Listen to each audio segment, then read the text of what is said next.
Is Maine here, the governor of Maine? Well, are you not going to comply with it? I'm complying with state and federal laws. We are the federal law. Well, you better do it. You better do it because you're not going to get any federal funding at all if you don't. See you in court. Every state, good, I'll see you in court. I look forward to that. That should be a real easy one. President Trump looking to end his dispute with Maine Governor Janet Mills once and for all and demanding a, quote, full-throated apology from the Democrat mayor who has been silent on protecting women's sports before fully restoring federal funding.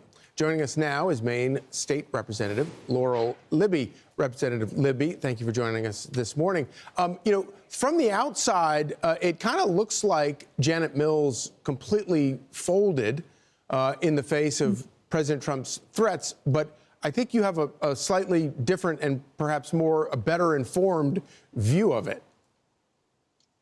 Governor Mills is trying to pull a fast one here. She has no intention of removing biological males from girls' sports in Maine.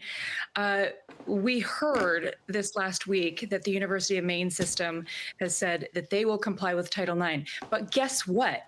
They've never had biological males participating in girls' sports.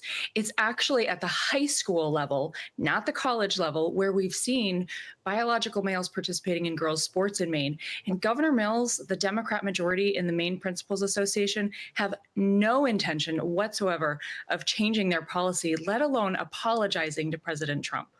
Okay, so that's absolutely mind-blowing. So the problem is actually even worse than what we think because it's, at the college level it's bad, but the idea that it's at the high school level is even worse.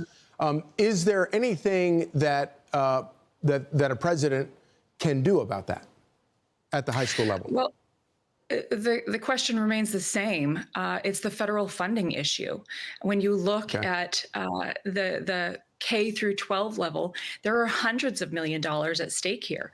And that's the level where we need to see the Trump administration taking action and absolutely following through on their promise, unfortunately, to take federal funding and ensure that Maine does not receive that. It's the only way that Maine girls will see a fair, safe, and level playing field. And unfortunately, at the same time, that will harm Maine students. But I think that's the only recourse we have in our state. Yeah, so this is one of those issues that I think in 10 years from now, we're going to look back and try to have to explain to our kids that this was ever an issue because it makes no sense. But and so I think that normal Democrats don't support any of this stuff. Do you get the sense that some of your Democrat colleagues in Maine realize what a loser this is and hopefully, more importantly, how dangerous this is and how bad this is for children, and that maybe they should get sort of in league with you guys to actually try to fix some of this at the high school level?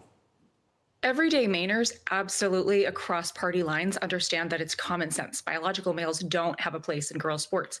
Unfortunately, at the legislative level, we don't necessarily see that same response.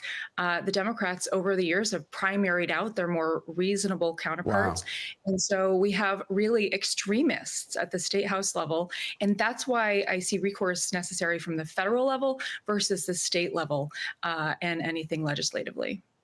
Well, thank you so much for putting up the good fight and keep us informed on how things are going up there in Maine. This is not how our political leaders are supposed to be behaving. Thank you so much.